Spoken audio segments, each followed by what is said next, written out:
Good morning. Good How are you? How are you? This is my brother Matthew. Hey, Henry. Nice to meet you. Pleasure. Antoine. Good to see you. How are you? Good to see you too. Nice to meet you. How are you? Hi guys. Hey. I want to make rosé because it's a good starter wine. I think working with Refosco is interesting. I hate it as a red wine, but I've always thought it would make a good rosé because of its high potent acidity. Let the adventure begin. Please don't do that. You prep. And we'll put him into like one of these squares.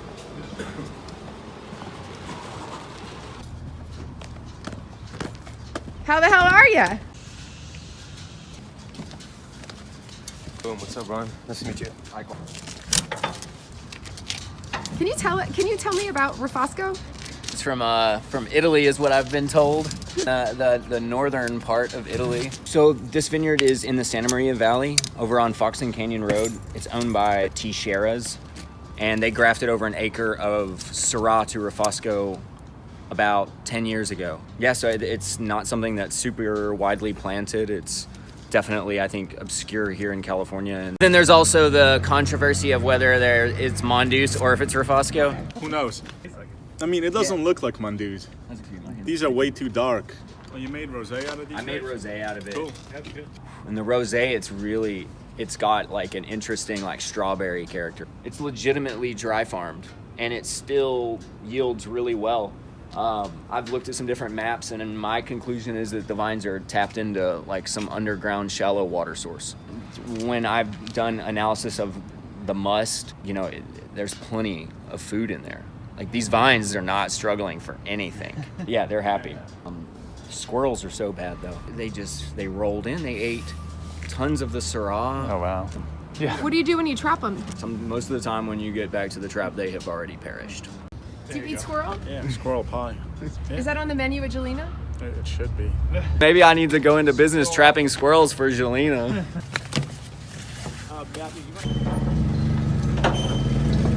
That's all you need. Wrap. You can just hold it. Okay. Picked a ton last night too. You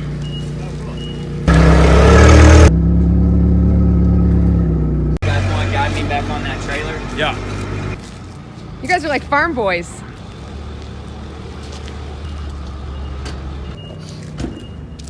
Close enough. This thing. There we go. Yeah.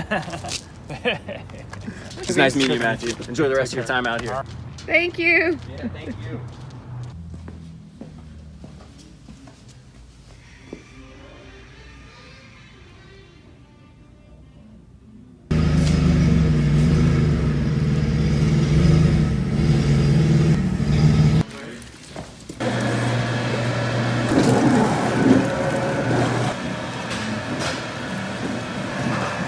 It's just the crusher.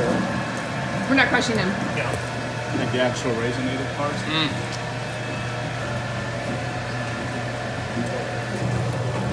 It's pretty amazing. There's no even though there's a lot of weight here, there doesn't seem to be a lot of juice.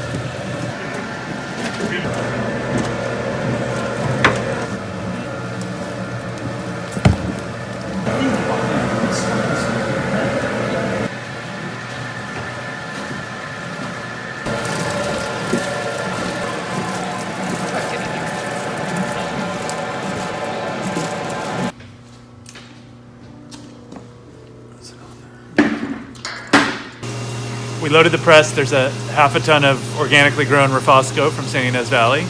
Right now it's in their whole cluster. We're just starting to squeeze it, so we'll run a press program that'll run probably about 2 hours, get all the juice out, which we'll then send into a tank to settle overnight.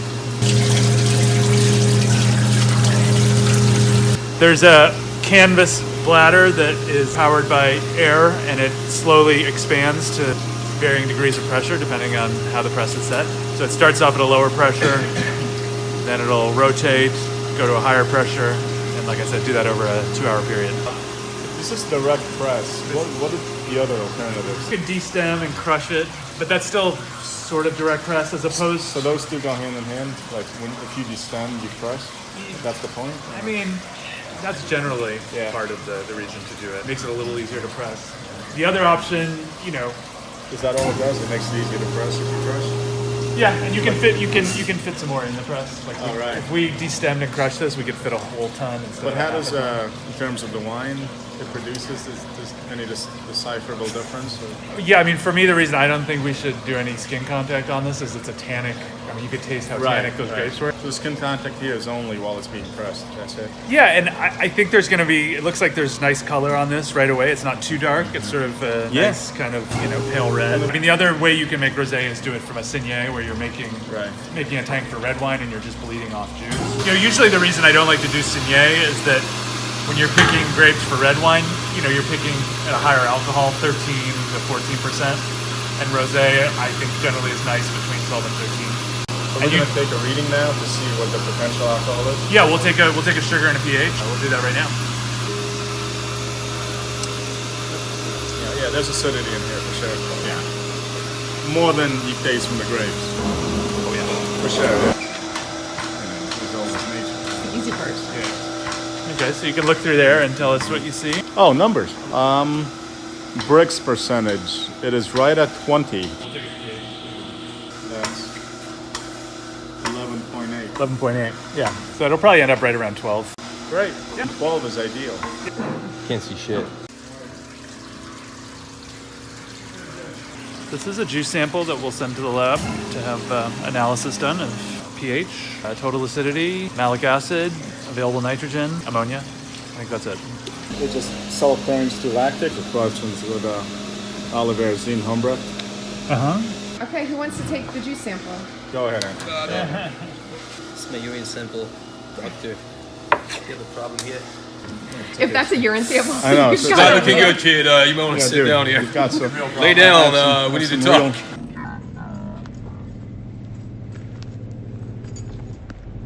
Waiting here? Yeah. Oh, cool. Just drop it off. Yeah. Yes.